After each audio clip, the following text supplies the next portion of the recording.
ሌላው የምናየው የፋላሲ አይነት ፋላሲስ ኦፍ ዊክ ኢንዳክሽን ነው። ያው ስሙ እንደሚነግረን ዊክ ኢንዳክሽን ስንል ደካማ የሆነ ፕሪሚስ ነው ያለው ወይንም ወደ ሆነ ኮንክሉዥን ለመድረስ ደካማ የሆነ ኤቪደንስ በቂ ያልሆነ ስትሮንግ ያልሆነ ምክንያት በሚያቀርብበት ጊዜ ነው እንግዲህ ዊክ ኢንዳክሽን የሚለው ስም ሊመጣ የቻለው።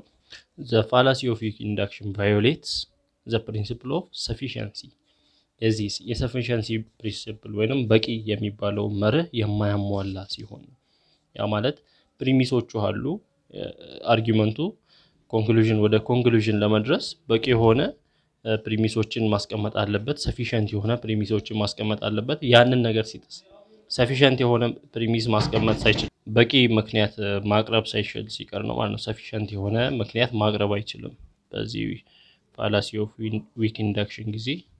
ስለዚህ ይሄ ፋላሲ አይነት የሚፈጠረው ምንድነው the connection between premises and conclusion is not strong enough to support the conclusion በፕሪሚሱና በኮንክሉዥኑ መሃል ያለው ግንኙነት ኮኔክሽኑ ምንድነው የጠበቀ አይደለም ወይንም ስትሮንግ አይደለም ኮንክሉዥኑን ሰፖርት ለማድረግ ስትሮንግ ሳይሆን ሲቀር ነው ያው ፋላሲ ኦፍ ዊክ ኢንዳክሽን የሚፈጠረው። እና የተለያዩ አይነት ፋላሲዎችን እናያለን በዚህ በዊክ ኢንዳክሽን ውስጥ appeal to the unqualified authority as the generalization false cause weak analogy የሚሉትን ሁሉንም አንድ ባንድ የምናየው ይሆናል። የመጀመሪያው appeal to unqualified authority ነው ወይንም argumentum ad vercandium የሚል ነው። ምንድነው እዚህ ጋር appeal to authority ማለት መጀመሪያ ምን ማለት እንደሆነ አይተናል። የሆነ የታወቀ ሰው በሆነ ነገር ላይ ስፔሻላይዝ ያደረገው ሰው ዕውቀት ያለው ሰው ይኖራል ያ ሰውዬ እንዳለው እንትና እንዳለው ብለን የሌላውን ሐሳብ ጠቅሰን የምንናገርበት ነው። የሆነ ታማኝ ምንጭ ይኖረናል መጀመሪያ ላይ ወይንም የሆነ ሪሰርች የሰራ ምናምን አሪፍ ሳይንቲስት ይኖረናል ያን ሰው ጠቅሰን የሆነ ነገር ጠቅሰን የሆነ ምንጭ ጠቅሰን ስናወራ appeal to authority በመባል ይጠቀሳል። ነገር ግን appeal to unqualified authority ስንል ደግሞ ያ ሰውዬ ራሱ እርግጠኛ ያልሆነበትን ነገር ወይንም ትክክል ያልሆነውን ነገር በመንጠቅስበት ጊዜ ነው ያ appeal to unqualified authority የሚሆነው ማለት ነው። እና ያው it is frequently the case in personal social and political deliberations that one does not know all the relevant facts ያው በተለያየ በማህበረሰብ ሆነ በግል በፖለቲካዊ ነገር ሰዎች ንግግር ሲያደርጉ ወይንም አንድ ሰው ሲያወራ ሁሉንም ነገር ያውቃል ማለት አይደለም። ስለዚህ ንግግሮች ውስጥ ምን ያስገባል ስለሆነ ነገር ሲያወራ እንትና እንዳለው ከዚህ እንዳገኘሁት ይሄ ምንጭ እንደሚገልጸው ሆነ እያለ ሌላ ነገሮችን ሪፈር ማድረጉ የማይቀር ነው። እና one may get information from another person who has the facts አያችዋ የሆነን ኢንፎርሜሽን ከሌላ ሰው ያገኘነው ኢንፎርሜሽን እውነታ ያንን እየጠቀስን መናወራው ነው ይሄ ግልጽ ነው። for example if you want to know whether the sun is the center of the universe or not or if you want to know whether all matters are made up of subatomic particles ለምሳሌ ፀሐይ የዩኒቨርሶች ሁሉ መሃል ላይ እንዳለች ለማወቅ ከፈለግን ወይንም ደግሞ የተለያዩ ማተሮች ወይንም የተለያዩ ዕቃዎች ከሰባቶሚክ ፓርቲክሎች እንደተሰሩ ማወቅ ከፈለግን ምንድነው የምናደርገው እንጠይቃለን ዕውቀቱ ያለውን ሰው you can ask who are knowledgeable in the area በዛ ፊልድ ላይ በዛ ኤሪያ ላይ ዕውቀቱ ያለውን ሰው ነው የምንጠይቀው ሌላን ሰው ማለት ነው። እና ይሄን በማድረግ ምንድነው ስለዛ ነገር መረጃ ማግኘት እንችላለን። one can improve chances of getting correct information by choosing a source that has reason to think is reliable አሁን ምንድነው እንደዚህ ከሌላ ሰው በመንወስድበት ጊዜ ትክክለኛ ስለመሆኑ የወሰድነው መረጃ ትክክለኛ ስለመሆኑ እርግጠኛ ለመሆን ምንድነው ያ የምንጠይቀው ምንጭ ምን ያህል እውነተነት አለው ወይንም ያ የምንጠይቀው ሰው ምን ያህል በፊልዱ ላይ ሰርቷል የሚለውን እውነተኛነት ለማረጋገጥ ማለት ነው። ነገር ግን ዕውቀቱ ያለውን ሰው knowledgeable የሆነውን ሰው ወይንም ትክክለኛውን ሶርስ ካላወቀን ወይንም ሶርሱ ትክክል ካልሆነ ወዴት ነው የሚያመራ ማለት ነው ወደዚህ appeal to unqualified authority ወደዚህ ፋላሲ ነው የሚያመራ ማለት ነው። ስለዚህ በዚህ ጊዜ ምን ያጣል ማለት ነው however the cited authority or witness could lack credibility for different reasons አሁን ምንድነው ያ ሰውዬ እውቀት ከሌለው አሁን እንዳልነው የተለያየ ሶርስ እንጠቅሳለን። የማናውቀውን ነገር ለማውራት የተለያየ ሶርስ ጠቅሰን ነው የምናወራው እና ያ ሶርሱ ትክክለኛነት ከሌለው ምንድነው ወደዚህ አይነት ፋላሲ ነው የሚመራን።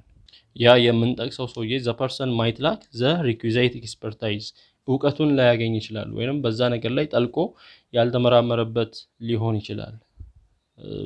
ስለዚህ ይሄ ወዴት ይመራናል? ወደ ሚስ ኢንፎርሜሽን ወይንም ትክክል ወዳልሆነ ኢንፎርሜሽን ሊያመራ ይችላል።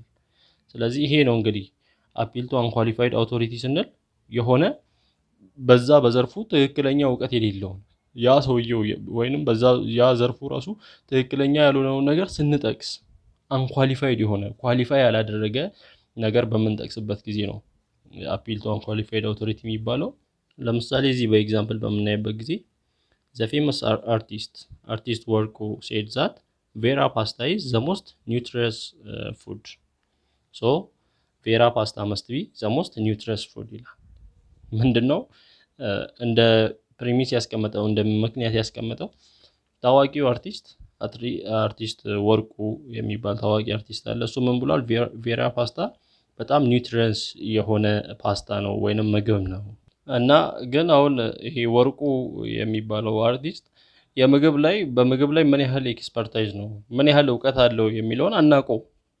ስለዚህ ወርቁ ካለው ሐሳብ ተነስተን ስለዚህ ቬራ ፓስታ አልሚነት አለው ወይንም አልሚ የሆነ ምግብ ነው አልሚነት ያለው ምግብ ነው ልንል አንችልም።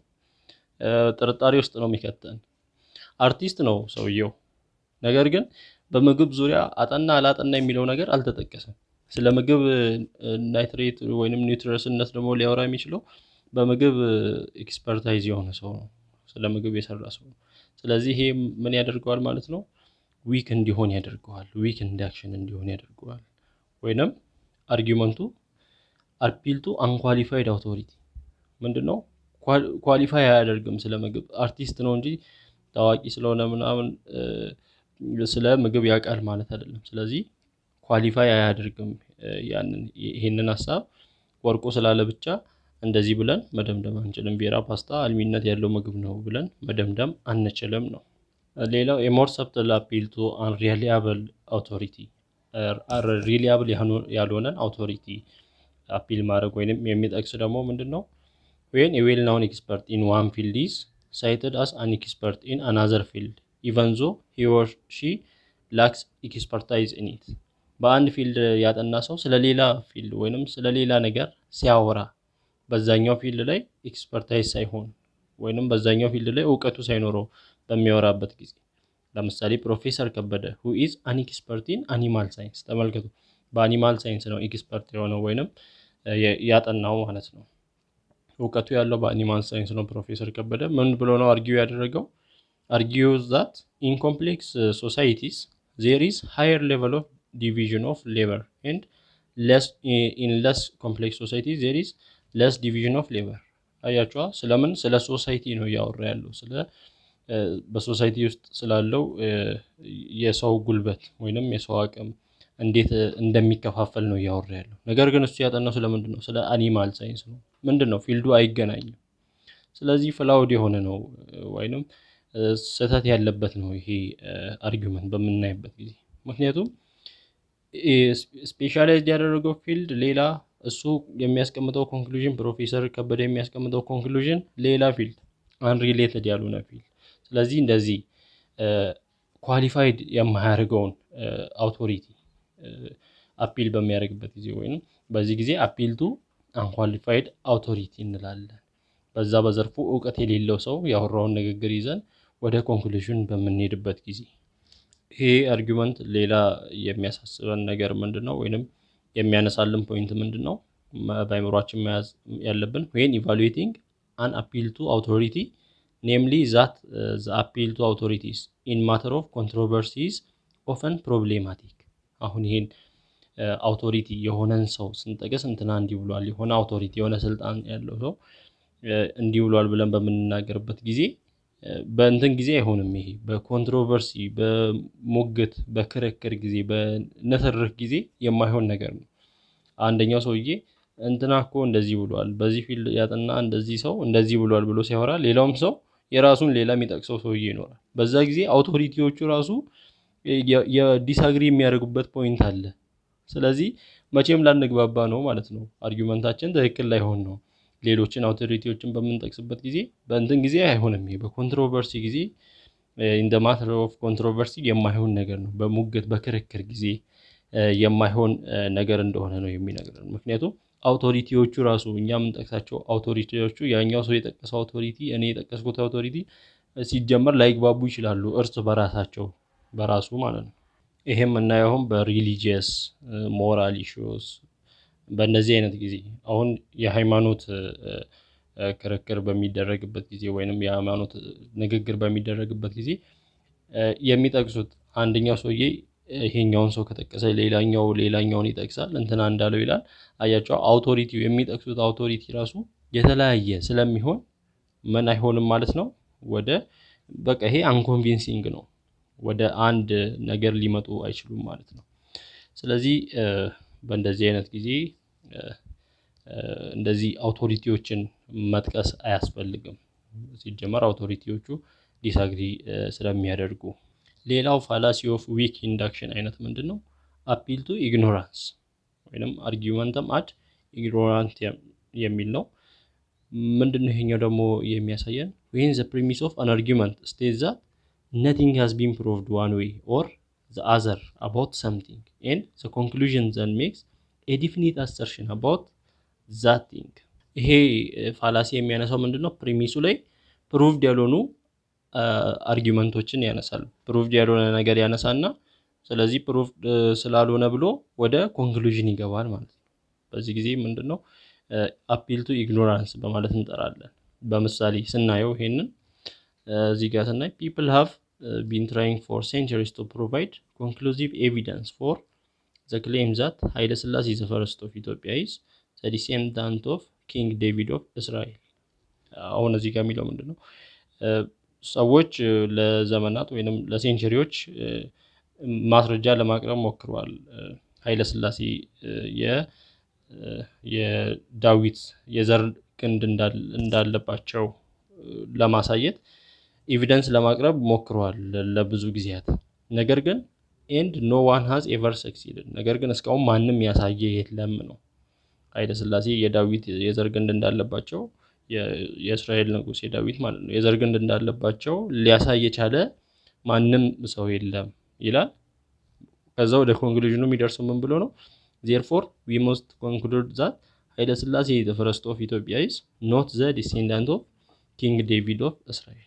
ስለዚህ ኃይለ ሥላሴ የኢትዮጵያ ኃይለ ሥላሴ የእስራኤሉ የዳዊት የዘር ግንድ የለበትም ነው የሚለው። ወዴት ደረሰ? ወደ ኮንክሉዥን። የሆነ ፕሩቭድ ያልሆነ ነገር አለ ፕሪሚሱ ላይ ፕሩቭድ ያልሆነ ነገር ስላለ እስካሁን ድረስ ስላልተደረገ ስለዚህ መጨረሻው ምንድነው? ኃይለ ሥላሴ የዳዊት የዘር ግንድ የለባቸውም ወይንም ከዳዊት ዘር አይደሉም ማለት ነው የሚል ነው ድምዳሜ ላይ የደረሰው። ይሄ ምንድነው? አፒል ቱ ኢግኖራንስ ፋላሲ እንላለን። ለምንድነው እንደዛ ምንድነው? ሲጀመር ማን ነው ፕሩቭ ለማድረግ የሞከረው? ፒፕል ነው የሚለው። አሁን ይሄ ነገር ትሩ ሊሆን የሚችለው ፒፕል ከሚል ይልቅ በዛ ዘርፍ ወይንም እንደ ሂስቶሪያን ወይንም የሆነ ዕውቀት ያላቸው ኤክስፐርት የሆኑ ሰዎች ለማጥናት ሞክረዋል ወይንም ኃይለ ሥላሴ ዳዊት የዘር ግንድ እንዳለባቸው ለማየት ሞክረዋል። ነገር አጥንተዋል። ሲያጠኑ ግን አላገኙም። ስለዚህ ኃይለ ሥላሴ ዳዊት ዘር አይደሉም ብሎ ኮንክሉዥን ቢያስቀምጥ ትክክል ነበር። ነገር ግን እዚህ ጋር ፕሩፍድ ስላልሆነ ነገር አወራ። ፒፕል ነው የሚለው። ሰዎች ሞክረዋል ግን እስካሁን የዳዊት የዘር ግንድ እንደሆነ ሊያሳዩ ስላልቻሉ ብቻ ኃይለ ሥላሴ የዳዊት የዘር ግንድ አይደለም ማለት አንችልም። ይሄ አረፍተ ነገር ራሱ በእንደዚህ አይነት መልክ ሊጻፍ ይችላል። የአርጉመንት ራሱ people have been trying for centuries to prove the claim that ኃይለ ሥላሴ the first of Ethiopia is not the descendant of King David of Israel እና no one has ever succeeded። አሁን እንዳልነው ኃይለ ሥላሴ የዳዊት ዘር መሆኑን ቼክ ለማድረግ ብዙ ሰዎች ጥረዋል። ነገር ግን እስካሁን አላገኙም። ስለዚህ ኮንክሉዥኑም ምን ልንል እንችላለን? we must conclude that ኃይለ ሥላሴ the first of Ethiopia is in fact the descendant of King David of Israel። እስካሁን ማንም ፕሩቭ ሊያደርግ ኃይለ ሥላሴ ዳዊት ዘር አለመሆኑን የሚያሳይ ስለሌለ ምን ማለት እንችላለን? ስለዚህ ኃይለ ሥላሴ ዳዊት ዘር ነው ማለት ነው። ስለዚህ ተመሳሳይ ናቸው እነዚህ ሁለቱም ተመሳሳይ ኢረር ነው ያለባቸው ወይንም ተመሳሳይ ፋላሲ ነው ያለባቸው። የመጀመሪያው ላይ ማንም ሊያሳይ ስላልቻለ ኃይለ ሥላሴ የዳዊት ዘር አይደለም ማለት ነው ብሎ ኮንክሉዥን ጻፈ። ሁለተኛው ማንም ሊያሳይ ስላልቻለ ኃይለ ሥላሴ የዳዊት ዘር ነው ማንም ሊያሳይ የዳዊት ዘር እንዳልሆነ ማንም ሊያሳይ ስላልቻለ ኃይለ ሥላሴ የዳዊት ዘር ነው ማለት ነው ብሎ አወራ። ስለዚህ ሁለቱም ተመሳሳይ ኢረር ነው ያለባቸው። ሲጀመር ማን ነው ያጠናው? ፒፕል ነው የሚለው ያንን ኃይለ ሥላሴ ዳዊት ዘር መሆኑን ሊያጠና የሞከረው ሰው እዚህ ጋር ወሳኝነት ያለው ፕሪሚሱ ላይ ሊያጠናው ቀደም እንዳልኩት ሊያጠናው የሞከረው ሰው የሆነ ኤክስፐርት የታወቀ ሂስቶሪያን የታሪክ ተመራማሪ ወይንም በዛ ዘርፍ እውቀት ያለው ሰው ከሆነ እነሱ እንደዛ አይነት ሰዎች ሞክረው ትክክል እንዳልሆኑ ሊያረጋግጡልን ይችላሉ። ያ ማለት ኃይለ ሥላሴ ዳዊት ዘር መሆን አለመሆኑን እነሱ ቼክ ሊያደርጉልን ይችላሉ። ነገር ግን ዝም ብሎ እስከዛሬ ሰዎች እንደዚህ ብለዋል ስለዚህ ትክክል አይደለም ፕሩቭ ሊያደርጉ አልቻሉም ብለን ወደ ኮንክሉዥን አንደርስ። ስለዚህ አፒል ቱ ኢግኖራንስ ምንድነው? ፕሩቭድ ያልሆነን ነገር ያነሳና ፕሪሚስ ላይ ወዴት ይወስዳል? ወደ ሆነ ኮንክሉዥን ዲፊኒት ወደሆነ እርግጠኛ ሆኖ ይናገራል። ስለዛ ፕሩቭድ ያልሆነ ነገር ወስደን እርግጠኛ ብለን መናገር አንችልም። ስለዚህ እንደዚህ አይነት አርጊውመንት ነው አፒል ቱ ኢግኖራንስ የሚባለው። the premises of an argument are supposed to provide positive evidence for the conclusion። በአርጊውመንት ላይ ምንድነው ፕሪሚሶች አስፈላጊውን የሆነ ኤቪደንሶች ማስረጃዎች ሊያቀርቡ ይገባል፣ ሊያስቀምጡ ይገባል። ምንን የሚደግፍ? ድምዳሜውን ኮንክሉዥንን የሚደግፍ ፖዚቲቭ የሆነ ኤቪደንስ ማስረጃ ሊያስቀምጡ ይገባል። ነገር ግን እዚህ ላይ ከላይ ባለው ኤግዛምፕል በምናይበት ጊዜ ኃይለ ሥላሴ የኪንግ ዴቪድ የዘር ወይንም ዘር መሆኑን ቼክ ለማድረግ ምንም ስለ ሪሌሽንሺፑ የሚያወራው ነገር የለም። ስለ ኃይለ ሥላሴና ስለ ኪንግ ዴቪድ የሚያወራው ነገር የለም።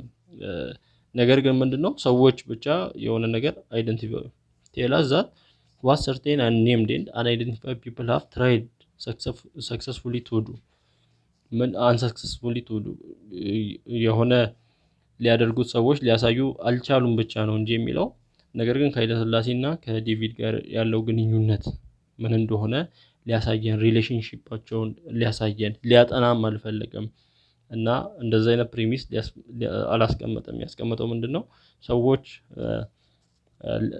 ሊያጠኑ እንዳልቻሉ ኃይለ ሥላሴ የዳዊት ዘር እንደሆነ ሊናገሩ እንዳልቻሉ ነው እያስቀመጠ ያለው። ይሄ ደግሞ ትክክለኛ አይሆንም። ፖዚቲቭ ለኮንክሉዥኑ ድምዳሜ ላይ ለመድረስ ፖዚቲቭ ፕሪሚስ አይደለም። ስለዚህ ይሄ ኤግዛምፕል ወደ ሁለት ዋና ኤክሰፕሽኖች ይመረናል። አንደኛው ምንድነው? ዘ ፈርስት ስቴፕ ምንድነው? የሆኑ በዛ ዙሪያ እውቀት ያላቸው ሪሰርቸሮች ኢንቨስቲጌት ቢያደርጉ ቢመራመሩ ያንን ነገር ቢያጠኑ ኃይለ ሥላሴ የዳዊት ዘር መሆኑን ቢያጠኑ ከዛ በኋላ የዳዊት ዘር እንዳልሆነ ቢነግሩ ወይንም ፌል ቢያደርግ ምን ማለት እንችላለን? ኮንክሉዥኑ ምንድነው? እዚህ ያለው ፕሪሚሱ ትክክል ነው ማለት ነው። ኮንክሉዥን ማስቀመጥ ድምዳሜ ላይ መድረስ እንችላለን። የሚያጠኑ ሰዎች ምን ከሆኑ ሪሰርቸሮች በዛ ፊልድ ላይ ኳሊፋይ ያደረጉ ሰዎች ከሆኑ። ነገር ግን እዚህ ጋር ፒፕል ብቻ ስላለ ዝም ብሎ ተራ ፒፕል ብቻ ነው ኳሊፋይ ያደረጉ መሆናቸውን ሁላ አይነግረንም።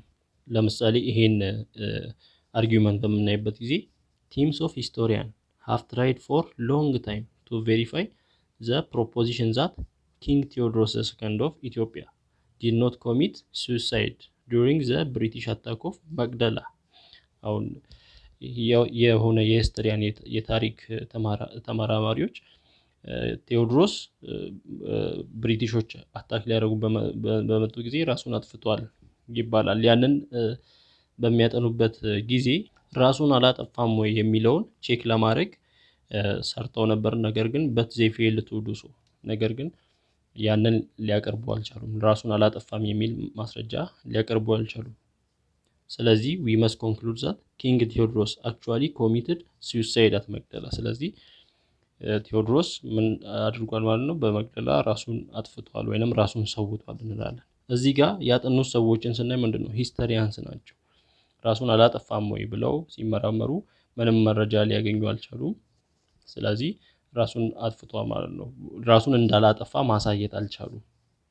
ስለዚህ ራሱን እንዳጠፋ ማውራት እንችላለን። እዚህ ጋር ያጠኑ ሰዎች ተመራማሪዎች፣ የታሪክ ተመራማሪዎች ናቸው። ስለዚህ ምን ይሆናል ማለት ነው? ፕሪሚሱ ኮንክሉዥኑን ይደግፋል፣ ፖዚቲቭ እንደሆነ መረዳት እንችላለን በእንደዚህ አይነት ሰርከምስታንስ ጊዜ። ስለዚህ ይሄ አርጊውመንት ምንድነው የሚሆነው? ትክክል ነው የሚሆነው። ፕሪሚሶቹ የአርጊውመንቱ ጥሩ ነው። ስለዚህ እንደዚህ አይነት አርጊውመንትን ኢንዳክቲቭሊ ስትሮንግ ነው እንላለን። አሁን ስለ ዊክ ኢንዳክሽን አይደል እያወራን ያለ ነው። ይሄኛው አርጊውመንት ስናየው ኢንዳክቲቭሊ ስትሮንግ ነው፣ በቂ የሆነ ማስረጃዎችን ሊያስቀምጥ ሞክሯል። ሌላው ኤክሰፕሽን፣ ሁለተኛው ኤክሰፕሽን ምንድነው? አፒል ቱ ኢግኖራንስ ላይ የምናየው ኮርት ሩም ላይ ነው፣ ወይንም ፍርድ ቤት ላይ ስናይ ያው በኢትዮጵያ ሕግ መሰረት የሆነ ሰው ጥፋት አጥፍቶ ቢያጠፋም እንኳን ለፍርድ እስኪቀርብ ድረስ ግልቲ አይባልም፣ ወይንም ጥፋተኛ አይባልም። ኢኖሰንት ነው፣ ንጹህ ነው የሚባለው ፍርድ እስኪፈረድበት ድረስ ማለት ነው። እና አሁን የፍርድ ቤት ያለውን እዚህ ጋር አርጊውመንት ሲያሳይ member of the jury you have heard the prosecution present it case against the defendant ምንድነው የሆነ ሰው ላይ ክስ እንደቀረበበት ነው የሚነግረን። እና ምን እያለ ነው? nothing however has been proved beyond a reasonable doubt እዚህ ሰው ላይ ምንም የቀረበ ምክንያታዊ የሆነ እንትን የለም፣ ጥፋተኛ የሚያደርገው ነገር የለም። የሆነ ሰው አለ፣ ተከሳሽ አለ፣ ጥፋተኛ እንደሆነ የሚያሳይ ፕሩቭ የሚያደርግ ነገር ስለሌለ therefore under the law the defendant is not guilty። ስለዚህ ምን ማለት እንችላለን? ዲፌንዳንቱ ወይንም ይሄ ሰው ጥፋተኛ አይደለም ማለት እንችላለን። ምንድነው እዚህ ጋር እየነገረን ያለው? አርጊውመንቱ ፋላሲ አይደለም። because not guilty means in the legal sense that guilt beyond a reasonable doubt has not been proven ወይንም proved። ምንድነው? ወንጀሉ ሊረጋገጥ አልቻለም። ይሄ ሰው አጥፍቷል የተባለው ነገር ሊረጋገጥ ስላልቻለ፣ ፕሩቭ ሊያደርግ ስላልቻለ፣ ፕሩቭ የሚያደርግ ሰው ስለሌለ ይሄ ሰው ምንድነው ኖት ጊልቲ የሚለው ነገር ትክክል ነው። እዚህ ጋር ፋላሲ የለውም። እዚህ ጋር ያለው አርጊውመንት ትክክል ነው የሚለው ወይንም ስህተት የሌለበት አርጊውመንት ነው። ምንም እንኳን ዲፌንዳንቱ ጥፋቱን ሊያጠፋም ላያጠፋም ይችላል። ነገር ግን ምንድነው ያ ከሳሹ ወይንም አቃቢ ሕጉ ጥፋተኝነቱን ሊያስረዳ እስካልቻለ ድረስ ናት ጊልቲ ይባላል። እና እንደዚህ አይነት አርጊውመንቶችን ፋላሲ አንላቸው ወይንም ዊክ ኢንዳክሽን አንላቸው። ምክንያቱም ትክክለኛ ነገሩን ያሟላ አርጊውመንት ስለሆነ